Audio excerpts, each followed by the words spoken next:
ثاقب کے کہے ابھی تک تو بے جان اور مصنوعی تھے، مگر اب لوگوں کی بدحواسی اور بھاگ دوڑ دیکھ کر اسے اپنا غم اور تکلیف حقیقتاً بھول گئی، اور اس نے سچ مچ بلند و بانگ زندگی سے بھرپور کہکے لگانے شروع کر دیے۔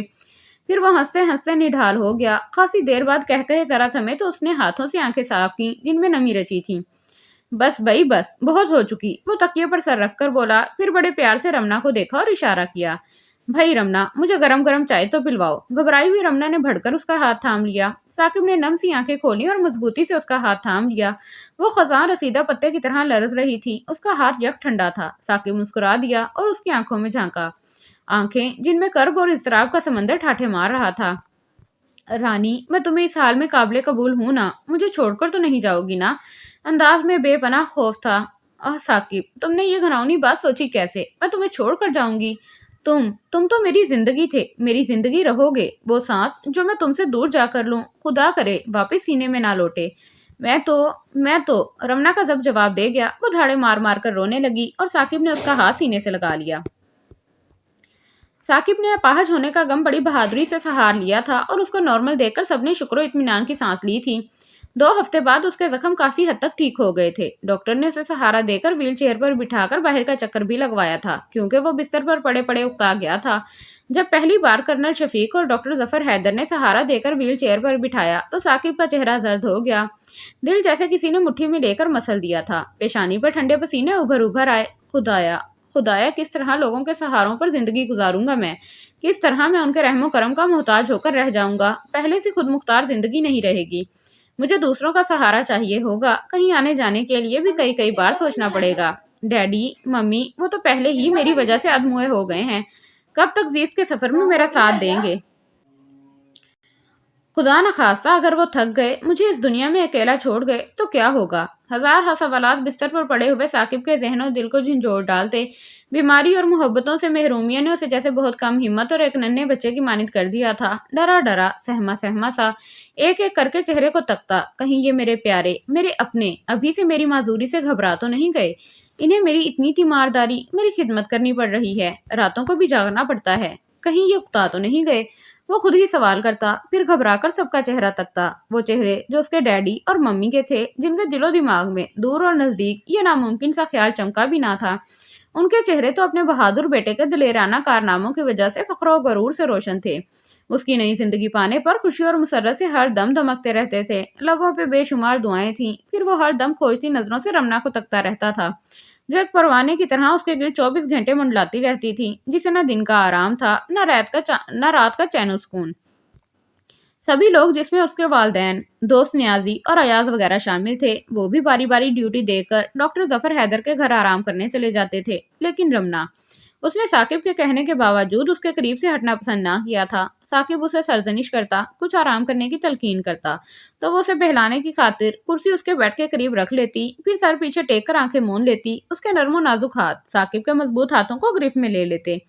جانے کیسا وہم ہو گیا تھا اسے کہ وہ ثاقب کو لمحے بھر کے لیے بھی نگاہوں سے اوجھل نہیں کرنا چاہتی تھی۔ بہت دور رہی ہوں اس سے، اب ایسا نہ ہو کہ وقت کا بے رحم ہاتھ ایک بار پھر ہمارے درمیان جدائی کی دیوار کھڑی کر دے۔ وہ یہ سوچتے ہی تھر تھرا اٹھتی، پھر ثاقب کی نظریں اپنے چہرے پر محسوس کر کے پرسکون ہو جاتی تھی۔ ثاقب کے دل میں تو بہت سے اندیشے اور وسوسے پیدا ہوتے رہتے تھے، اسے یہی خوف ہراسا رکھتا تھا، رمنا کیا دل سے مجھے میری معذوری سمیت قبول کر رہی ہے؟ کہیں ایسا تو نہیں ہوگا کہ وقار اپنی غلطی پر پشیماں ہو کر دوبارہ رمنا کی سمت صلح کا ہاتھ بڑھائے اور وہ ثاقب کا دل ایک بار پھر سے توڑ کر اس کا ہاتھ تھام لے۔ وہ بیکار بستر پر لیٹا ہزار قسم کے خیالوں میں کھویا رہتا، پھر خود ہی گھبرا کر رمنا کا ہاتھ تھام لیتا، اپنے دل کے اندر پنپنے والے وہموں کا تذکرہ کرتا تو وہ اسے پیار سے سمجھاتی، اس کے چہرے کو اپنے ہاتھوں کے کٹورے میں تھام کر ہر طرح سے یقین دلانے کی کوشش کرتی، اس کی نگاہوں میں رچے خوف و ہراس کو زائل کرنے کی کوشش کرتی، لیکن ثاقب بچوں کی طرح بحث کرنے لگتا، الجھنے لگتا تو وہ خفا ہو جاتی، آنکھیں پل بھر میں موتی لٹانے لگتی۔ تب ثاقب کو لینے کے دینے پڑ جاتے، وہ جھٹ ہتھیار ڈال دیتا اور رمنا کے صادق اور سچے جذبوں کا اعتراف کر لیتا۔ پھر اس کی نگاہیں رمنا کے تعاقب میں ہی رہتی، لیکن وہ چہرے پہ آسودہ سی مسکراہٹ سجائے اس کے کام میں مگن رہتی۔ وہ دن تو رمنا کے لیے بھی قیامت کا دن ثابت ہوا جب پہلی بار ثاقب کو ویل چیئر پر سہارا دے کر بٹھایا گیا تھا۔ وہ باوجود ضبط کے آنسوؤں اور ہچکوں پر قابو نہ پا سکی۔ ثاقب کا اپنا دل بھی غم سے چور چور تھا، لیکن وہ ہمت کر کے رمنا کی طرف بڑھا اور اس کا ہاتھ تھام کر ہلایا۔ پھر لبوں پر مسکراہٹ سجا کر اس نے کہا، رانی، تمہارے آنسو مجھے شدت سے اپنی معذوری کا احساس دلا رہے ہیں۔ سچ کہتا ہوں، اگر تم نے ہمت ہار دی تو میرا کیا ہوگا؟ میں تو پہلے ہی بہت شکستہ دل ہو رہا ہوں، بہت رونا آ رہا ہے مجھے بھی۔ وہ منہ بنا کر بولا تو رمنا نے مضبوطی سے اس کا ہاتھ تھام لیا اور جلدی جلدی آنسو ہاتھ کی پوچھ سے پہنچنے لگی۔ دیکھو رمنا، مجھے صرف تمہاری حوصلہ افزائی چاہیے۔ یہ تو سوچو، یہی ٹانگ کسی ایکسیڈنٹ میں ضائع ہو سکتی تھی۔ میں نے تو اپنے وجود پر زخم لگوا کر کتنی ماؤں کے لال، کتنی بہنوں کے ویروں کو موت کے منہ سے بچایا ہے۔ اپنے وطن کے لیے میں نے وہ جوش میں آ چکا تھا۔ میں جانتی ہوں، میں سب جانتی ہوں، خدا گواہ ہے، میں تو کچھ اور سوچ کر روئی تھی۔ ثاقب، مجھے خیال آ رہا ہے کہ خدا کس قدر غفور الرحیم ہے کہ اس نے تمہیں موت کے منہ سے نکال کر زندہ سلامت ہم تک پہنچایا، تمہیں دوسری زندگی دی۔ رمنا اس کا ہاتھ آنکھوں سے لگا کر پھر سے رو دی تو ثاقب نے مضبوطی سے اس کا ہاتھ جکڑ کر تسلی دینے کے انداز میں تھپ تھپایا۔ ثاقب کی حالت پہلے سے کہیں بہتر تھی۔ کرنل شفیق نے ڈاکٹروں سے اجازت لے کر اپنے شہر گلبرگ سی ایم ایچ میں شفٹ کروا دیا۔ رمنا بدستور ساتھ تھی۔ رمنا، ہمیں پنڈی سے یہاں گلبرگ ہسپتال آئے 1.5 ہفتہ ہو گیا ہے اور تم ایک بار بھی اپنے گھر نہیں گئی۔ اب میں بالکل ٹھیک ہوں، تم رات کو آرام کرنے کے لیے گھر چلی جایا کرو، خدا نہ خواستہ کہیں مسلسل بے آرامی کی وجہ سے بیمار نہ ہو جاؤ۔ ثاقب جو کھڑکی کے قریب بیٹھا باہر کا نظارہ کر رہا تھا، ویل چیئر گھما کر بولا، نہیں ثاقب، میں تمہیں چھوڑ کر نہیں جانا چاہتی ہوں۔ ویسے بھی سب گھر والے، ممی، ڈیڈی، رابی اور پھپھو وغیرہ تو اکثر یہاں آتے جاتے رہتے ہیں، پھر بھلا مجھے گھر جانے کی کیا ضرورت ہے؟ بس تم میری فکر مت کرو، میں بے آرام کب رہتی ہوں، جب نیند آتی ہے تو مزے سے پڑھ کر سو رہتی ہوں۔ وہ اس کا گیلا تولیہ کھڑکی کے قریب کرسی کی پشت پر پھیلا کر بولی، ویسے آج میں نے بازار جانا ہے، تمام شیونگ کریم اور بلیڈ، آفٹر شیو لوشن وغیرہ ختم ہو گئے ہیں، شاپنگ سے فارغ ہو کر گھر کا چکر لگا آؤں گی۔ وہ بالوں کو سمیٹ کر جوڑا بناتے ہوئے بولی، ٹھیک ہے، تم بازار کا چکر لگاؤ۔ میں نے سنا ہے کہ کرنل بشیر بھی اسی ہسپتال میں زیر علاج ہیں، میں چاہتا ہوں ان کی مزاج پرسی کراؤں، وہ ایک مخلص اور نیک انسان ہیں۔ ثاقب نے سادگی سے کہا، لیکن رمنا چونک گئی۔ گڈو، کہیں تم کرنل بشیر کی سالی لیلا کا کھوج لگانے اس سے ملنے تو نہیں جا رہے؟ رمنا نے مشکوک نظروں سے دیکھا۔ واقعی لیلا سے ملنے کو جی چاہ رہا ہے، ذرا دیکھیں تو صحیح، کیا وہ میری پرستار اب بھی لولے لنگڑے سے عشق کرتی ہے یا نہیں؟ وہ شریر انداز سے ہنسا تو رمنا چڑ گئی۔ بس کوئی ضرورت نہیں کسی کی مزاج پرسی کی، اور اگر اس لیلا کی بچی سے تم ملے یا وہ یہاں آئی تو خدا کی قسم میں تو اس حرافہ کی ٹانگیں توڑ دوں گی۔ وہ آسینے چڑھا کر تیز سے بولی، بہت خوب، یہ جو تم اس کی ٹانگیں توڑ دو گی نا تو اچھا ہی کرو گی، اس طرح ہم دونوں لنگڑی لولے کا جوڑا بن جائے گا۔ ویسے بھی تمہارے ساتھ تو اب میں سجوں گا نہیں، کمپلیکس رہے گا تمہیں بھی اور مجھے بھی۔ وہ افسردگی سے مسکرایا تو رمنا رنجور ہو گئی۔ ثاقب، تم کیوں ایسے گھاؤ لگانے والی باتیں کر کے میرا دل دکھاتے رہتے ہو؟ کون کمپلیکس میں مبتلا ہے بھلا؟ یہ احساس کمتری آخر ہونے ہی کیوں لگا، تمہیں یا مجھے؟ اف گڈو، کس طرح تمہیں سمجھاؤں، کیسے یقین دلاؤں تمہیں؟ رمنا بے بس ہو کر جھکی اور اس کے گھٹنے پر سر رکھ دیا۔ ہاں رمنا، بہت سوچ بچار کے بعد میں نے یہ بات منہ سے نکالی ہے، یہ حقیقت بھی تو ہے نا، تم مجھ سے نظریں نہیں چرا سکتی۔ دیکھو نا رمنا، تم نے ابھی دیکھا ہی کیا ہے دنیا میں، تم ایک زندگی سے بھرپور جو شیلی سی شوقین مزاج لڑکی ہو، تمہارا شریک زندگی تو ایسا شخص ہو جو تمہارے قدموں کے ساتھ قدم ملا کر چل سکے، تمہارے ہر شوق کی تکمیل کرے۔ تمہیں ڈانس سیکھنے کا شوق ہے اور میں بیساکھیوں یا ویل چیئر پر بیٹھ کر تمہارے ساتھ ڈانس کرنے، اچھلنے کودنے سے رہا، پھر تمہیں سوئمنگ کرنے کا کریز ہے اور میں بدبخت اس 1.5 ٹانگ کے ساتھ۔ او چپ رہو ثاقب، وہ تھر تھرا اٹھی اور گھبرا کر ثاقب کے منہ پر ہاتھ رکھ دیا، چہرے پر زردیاں سی گھن گئیں۔ گڈو، تم اپنے لیے کس قدر سخت، کتنے گھاؤ لگانے والے الفاظ استعمال کرتے ہو، اپنے اور میرے دل پر اپنے ہی ہاتھوں سے نشتر زنی کرتے ہو۔ گڈو، میرے گڈو، یقین جانو مجھے کسی چیز کا شوق نہیں ہے، مجھے تو صرف اور صرف تمہارا ساتھ اور تمہارا پیار چاہیے، دینا ہے تو مجھے انمٹ پیار دو، میری جھولی اپنی چاہت کے مہکتے پھولوں سے بھر دو، بس پھر میں شانت ہو جاؤں گی، تمہاری بے پناہ محبت کے سہارے زندگی گزار دوں گی۔ وہ جھرجھری لے کر رو دی۔ یہ سچ ہے کہ تم قربانی اور احسار کا پیکر بن کر اپنے تمام تر شوق، اپنی خواہشات کا گلا گھونٹ کر میری مجبوریوں کے ساتھ زندگی گزارو گی اور کبھی لب پر شکوہ نہیں لاؤ گی۔ یہ شنگرفی ہونٹ ہمیشہ مسکراتے ہی رہیں گے، لیکن تمہاری خوشیوں کی موت بھی تو مجھے منظور نہیں۔ محبتیں اپنی جگہ رمنا، اور ادھوری خواہشوں کی کسک اپنی جگہ۔ کبھی تو تم تھک کر رک کر جب سستانے کے لیے بیٹھو گی تو تمہارے دل میں ایک بے نام سی چبھن پیدا ہوگی۔ تم اس لمحے بے کل سی ہو جاؤ گی۔ تم کسی گھنے پیڑ کا سہارا لے کر اپنی پیٹھ اس کے تنے سے ٹکا کر سامنے سڑک پر پارکوں میں تیزی سے بھاگتے دوڑتے ہوئے خوش باش لوگوں کو دیکھو گی، ایک آزاد اور بے فکر سی تتلی جو پھول پھول منڈلا رہی ہوگی۔ اسے دیکھ کر تمہارے دل میں آرزو جاگے گی، تمہیں اپنا بچپنا، لڑک پن سبھی کچھ یاد آئے گا۔ مجھ سے ناتا ہونے سے پہلے، میرے ساتھ منسوب ہونے سے پہلے تم 20 رنگین اور شوق تتلی کی مانند تھی، اپنی مرضی کی مالک، اپنی خواہشات کی تکمیل کرنے والی، جہاں دل چاہا چلی گئیں، جب موڈ ہوا موٹر سائیکل چلا لیا، جو بھی جیسا بھی موڈ ہوا ویسا کر لیا کرتی تھیں۔ پھر ان تیز رفتار لوگوں کو دیکھ کر، اپنے ماضی کو یاد کر کے تمہاری پلکیں نم ہو جائیں گی۔ میں یہ بھی جانتا ہوں رمنا کہ تم وفا اور محبت کی دیوی ہو، جو کسی سے محبت کرتی ہے تو محبوب کو اس کے عیوب اور محاسن سمیت قبول کرتی ہے، اور پھر چاہے دنیا اس کے محبوب کو لاکھ برا کہے، وہ کسی کے منہ سے اس کی برائی سن نہیں سکتی۔ حالانکہ وہ سب حقیقت پر مبنی ہوتی ہے، لیکن تم محبت کی جھونک میں کسی اور کو کوئی فیصلہ نہیں کرنے دیتی، خود اپنی منصف آپ بن جاتی ہو، پھر اپنے نظریے، اپنے ہی انداز کے ترازو میں محبوب کی عادات کو تولتی ہو، فیصلہ کرتی ہو، وہ فیصلہ جس میں تمہاری محبتوں کا رچاؤ ہوتا ہے، تمہاری فطرت کا دیالوپن ہوتا ہے۔ تم شک کا فائدہ دے کر محبوب کو تمام تر الزامات سے بری کر دیتی ہو۔ تو رمنا، اس ٹھہرے ہوئے ساکت منجمد سے لمحے میں تم جب اپنے ماضی سے گم ہوگی، حالانکہ اس وقت تمہارا دل خون خون ہو رہا ہوگا، جذبے منہ زور ہوں گے، لیکن تب اس لمحے تم محبتوں کا دامن مضبوطی سے تھام کر فیصلہ میرے ہی حق میں دے دو گی، اور ایک نیا عزم اور ولولہ اپنے نازک وجود میں بھر کر پھر میری خدمت کرنے میرے پاس چلی آؤ گی، اپنے تمام تر سلگتے جذبوں پر منو مٹی ڈال کر، اپنے ارمانوں خواہشات کی تربت اپنے ہاتھوں سے تیار کر کے اس پر اپنی محبتوں کے خوشبودار پھولوں کی چادر چڑھا کر میرے پاس مسکراہٹوں کے جال بننے آ جاؤ گی۔ لیکن رمنا، وہ ایک لمحہ، وہ ایک گھڑی، وہ ایک ساکت منجمد سا وقت جس نے تمہیں ماضی کی قربناکیوں سے گھاؤ لگایا ہوگا، لمحے بھر کے لیے صحیح تمہارے دل میں پرانی یادوں کی دراڑیں ڈالی ہوں گی۔ میں اس لمحے کی تکلیف کا اندازہ کر کے، تمہارے لمحاتی قرب کو محسوس کر کے بھی افسردہ ہوں رمنا۔ اس نے گہری ٹھنڈی سانس لی۔ کاش یہ سب کچھ نہ ہوا ہوتا، میں بالکل ٹھیک ہوتا، بے عیب، تمہاری ہر خواہشات کو پورا کرنے والا۔ وہ صدمے سے جیسے نڈھال ہونے لگا، اور رمنا، وہ اس کی ان حقیقت پسندانہ باتوں کو بھلا جھٹلاتی بھی تو کیسے کہ ثاقب تو اس کی زندگی کے ورق سے واقف تھا، اس کا مزاج آشنا تھا، اس کے چہرے پہ کھلتے گلابوں کا رازدان تھا، اس کی پہلی محبت کا شناسہ تھا۔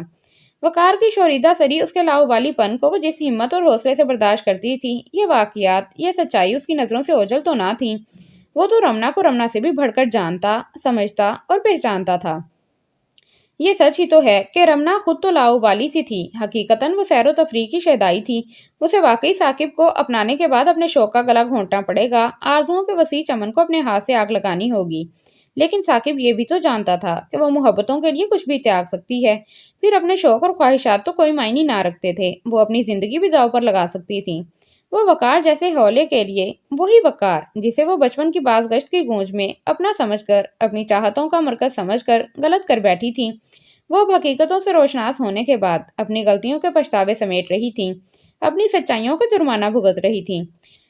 جب وہ اس دھندلے خواب کے لیے اپنے آپ کو تباہی کے غار میں گرا سکتی تھی، تو ثاقب تو ایک حقیقت تھا، اس کا حقیقی محبوب، اس کی جان تھا وہ۔ رمنا تو اس کے لیے کچھ بھی کر سکتی تھی۔ پھر یہ ناچنا، پھاندنا، عمر کے ایک خاص حصے میں یہ سب سیر و تفریحات، یہ شوشے اچھے لگتے ہیں۔ رفتہ رفتہ بڑھتی عمر کے ساتھ واقعات اور حالات انسان کو بہت بدل ڈالتے ہیں۔ رمنا نے دونوں ہاتھوں سے اپنے تر بتر چہرے کو صاف کیا اور ٹھوس اور مضبوط لہجے میں بولی، نہیں ثاقب، تم سے منسوب ہونے سے پہلے میں یہ تمام مشغلے، یہ شوق تیاگ بیٹھی تھی۔ تم اس کا الزام خود کو مت دو، یہ سب کرنی وقار کی ہے۔ وہ میرے ہر شوق، ہر مشغلے کی راہ میں رکاوٹ تھا۔ وہ ہر وقت مجھے کڑی تنقید کا نشانہ بناتا رہتا تھا، اور اسے میری پسند کی ہر چیز پر اعتراض ہوتا تھا۔ وہ ہر ممکن ناممکن طریقے سے میری دل شکنی کرتا رہتا تھا۔ آخر بد دل ہو کر ہر وقت کی لڑائی اور بدمزگی سے بچنے کے لیے میں نے اپنی پسند اور خواہشات کو محدود کر لیا تھا۔ مجھے اب نہ تو ڈانس سیکھنے کا شوق رہا ہے، نہ ہی سوئمنگ کرنے کا کریز ہے۔ نہیں رمنا، اب اتنا بھی مجھے مت جھٹلاؤ، سچ کہو، کیا تمہیں موٹر سائیکل پر گھومنے کا شوق بھی نہیں ہو رہا ہے؟ میں تو موٹر سائیکل بھی نہیں چلا سکتا، آخر تم میری خاطر کیا کیا قربانیاں دو گی؟ ثاقب اس کے بال سنوارتا ہوا بولا تو رمنا کے چہرے پر غصے اور قبیضگی کی پرچھائیاں رینگنے لگیں، کچھ وسوسے سر ابھارنے لگے۔ آخر یہ ثاقب باوجود میرے سمجھانے، لاکھوں بار یقین دلانے کے مان کیوں نہیں لیتا؟ ثاقب تم بخوبی جانتے ہو کہ میں ان غیر ضروری باتوں کی پرواہ کرنے والی نہیں ہوں۔ دراصل تمہاری باتوں سے تو مجھے کچھ اور بھی شبہ ہو رہا ہے، کہیں ایسا تو نہیں کہ تم بھی وقار کی طرح مجھ سے اکتا گئے ہو، اب منہ کا ذائقہ بدلنے کے لیے لیلا سے دوستی کرنا چاہتے ہو؟ رمنا کے چہرے پر خوف کی پرچھائیاں لرز رہی تھیں۔ رمنا، ثاقب نے بوکھلا کر دونوں ہاتھوں میں اس کا زرد سا چہرہ تھام لیا۔ رمنا، جس دن تم پر کسی لڑکی کو ترجیح دوں گا، خدا کرے وہ میری زندگی کا آخری دن ہو، مجھے موت آ دبوچے۔ کیا کروں رمنا، میں نہ چاہتے ہوئے بھی تم سے یہ تکلیف دہ باتیں کرنے لگتا ہوں، کیونکہ ہر دم میرا ضمیر مجھے ملامت کرتا رہتا ہے۔ یہی خیال میرا پیچھا نہیں چھوڑتا کہ اگر میں نے تم سے شادی کر لی تو یہ تم پر بہت بڑا ظلم ہوگا۔ آخر تم کس جرم کی پاداش میں مجھ جیسے لنگڑے لولے کی بے ساکھی بنو، جبکہ تمہیں مجھ سے ہر لحاظ سے بہتر لڑکے مل سکتے ہیں جو کہ… بس بس ثاقب، بہت ہو چکی۔ تم شاید یہ سمجھ رہے ہو کہ وقار کے بعد تم ہی سیکنڈ بیسٹ تھے، اسی لیے میں زبردستی تمہارے گلے پڑ رہی ہوں۔ ہاں، تمہارا یہ کہنا درست ہے کہ مجھے اپنانے والے بہت سے ہیں، میرے لیے لڑکوں کی کمی نہیں۔ میرے تو اپنے خاندان میں اتنے لوگ مجھ سے شادی کے خواہش مند ہیں، لیکن میں ہی کسی کو خاطر میں نہیں لاتی۔ اور پلیز یہ مت سمجھنا کہ میں محض تمہیں پھنسانے کے لیے یہاں رکی ہوئی ہوں۔ سچ کہتی ہوں، اگر میری شادی تم سے نہیں ہوتی تو نہ صحیح تم میرے دوست تو ہونا، اور وہ بھی بچپن کے ساتھی۔ مجھے بے حد عزیز ہو، اسی لیے میں نے فیصلہ کیا ہے کہ جب تک تم بالکل صحت یاب نہیں ہو جاتے، میں تمہیں چھوڑ کر نہیں جاؤں گی، کیونکہ یہ میرا فرض بنتا ہے کہ دکھ میں، آزمائشوں کے وقت تمہارا ساتھ نہ چھوڑوں۔ ہاں، جب تم صحت مند ہو کر ہسپتال چھوڑ کر گھر چلے جاؤ گے تو پھر میں تمہیں اپنی شکل نہیں دکھاؤں گی، فوراً ہی یہاں سے چلی جاؤں گی۔ اس نے غصے سے مٹھیاں بھینجتے ہوئے کہا، پھر سر جھٹک کر آنسوؤں سے لبریز پلکیں زور زور سے جھپکائیں تو ثاقب کے حواس ٹھکانے لگنے لگے۔ اچھا، تو شکل بھی نہیں دکھاؤ گی آخر؟ کہاں جاؤ گی تم؟ وہ محبت سے مسکرایا۔ کہیں بھی جاؤں، بس تم فکر مت کرو، میں تمہارے سر پر تو ہرگز سوار نہیں رہوں گی۔ وہ چڑ گئی تو ثاقب کی نگاہوں میں محبت کی جوت جل اٹھی، لب مسکرا اٹھے۔ وہ صلح کرنے والے انداز سے بولا، رمنا میری جان، میری تو دلی خواہش ہے کہ تم ہمیشہ ہمیشہ میرے قریب رہو، ایک پل، ایک لمحے کے لیے بھی نظروں سے دور نہ ہو جاؤ۔ خیر، اب ہم کیا کریں صاحب، بھلائی کا تو زمانہ ہی نہیں، میں تو تمہاری ہمدردی میں وہ سب باتیں کرتا رہتا ہوں، اور تم ہو کہ میرے جذبے کی قدر کرنے کی بجائے الٹا ناراض ہو جاتی ہو۔ ثاقب نے ویل چیئر گھما کر پلنگ کے قریب کر لی اور اس کا ہاتھ مضبوطی سے تھام لیا، اور رمنا کے وسوسوں سے لبریز اندھیرے دل میں جیسے سکون اور خوشی کی کھلی ہوئی دھوپ سی پھیل گئی۔ وہ مطمئن سی ہو گئی۔ لمحے دبے قدموں سے گزرتے چلے گئے۔ اچھا گڑیا، اب تم بازار ہو آؤ، پھر تم کو وہاں سے گھر بھی جانا ہے، دیر ہو جائے گی، بس تم کسی طرح رات سے پہلے پہلے لوٹ آنا۔ ثاقب نے اس کا چہرہ اونچا کر کے آنسو صاف کرتے ہوئے کہا تو وہ اٹھ کر تیار ہونے لگی۔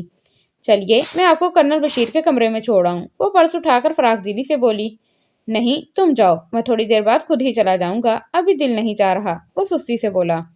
اچھا، تم اپنا خیال رکھنا، میں جاتے ہوئے سٹاف سے بھی کہتی جاؤں گی۔